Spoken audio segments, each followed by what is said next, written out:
Morning and welcome back to another episode of Content Classroom. This week, we're going to look at partner content.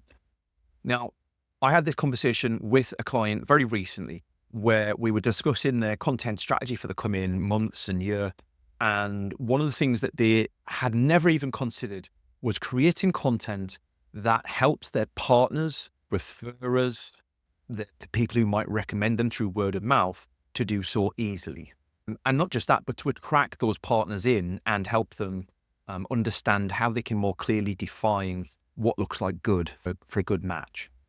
Now, the reason I say this is because most people will rightly assume that their clients that they're working with will want to create word of mouth for them. It goes without saying, if you do a good job with your business, people will take that customer experience and want to reciprocate.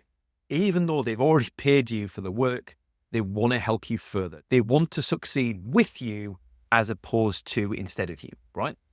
However, just because they're a client doesn't mean that they understand what sort of target audience you're aiming for and what about them when they first joined you made them a good fit for your business.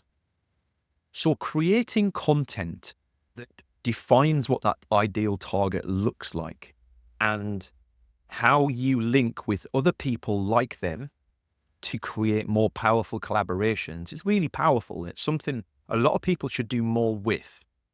So, for example, I work really well with content writers and business strategists and social media strategists because they're all complementary. They tend to recommend my work, but don't have anybody to recommend.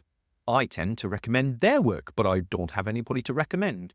So when we all put our tools and capabilities together, we are greater than the sum of our parts.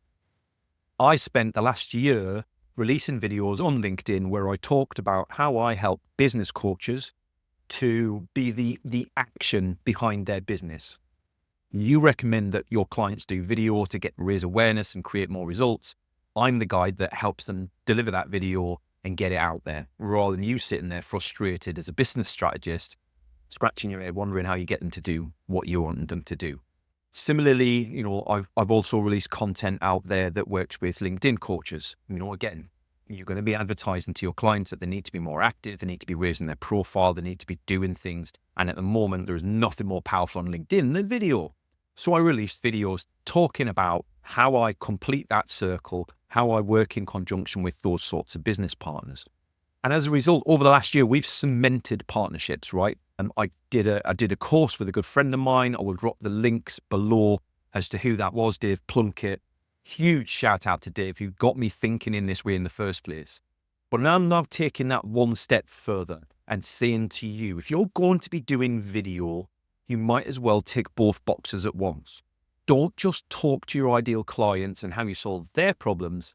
Spend some time over the course of the year, maybe just once a month, focusing on how you help the potential business partners that you have out there. Put some real thought into who they are, what their frustrations are, do the same process you do for your ideal clients, and turn that into video content as well. How are they feeling before you help them?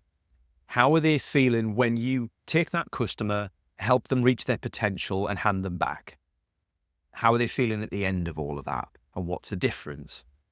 And stressing that, you're not competitive in nature, your services are complementary, and you're not a sales pitch monster, right? Like you're not in the inbox, hey, do you want to collaborate? No, it's none of that. You're just advertising who it is that you work with so that, just like your clients, when your potential partners have a problem that they need to solve, so for me, it's a business strategist who's recommending video, they don't have a business partner for that.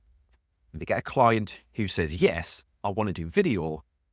They know that you're top of mind, you're going to be the first person they come to, and they've built trust because they've seen you on LinkedIn in videos, and they know that you're credible in your space. Think about partner video content for 2025.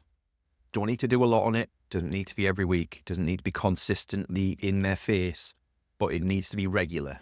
Once a month.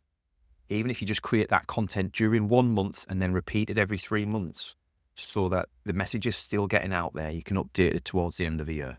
Food for thought. I will see you next week on Content Classroom. Bye-bye.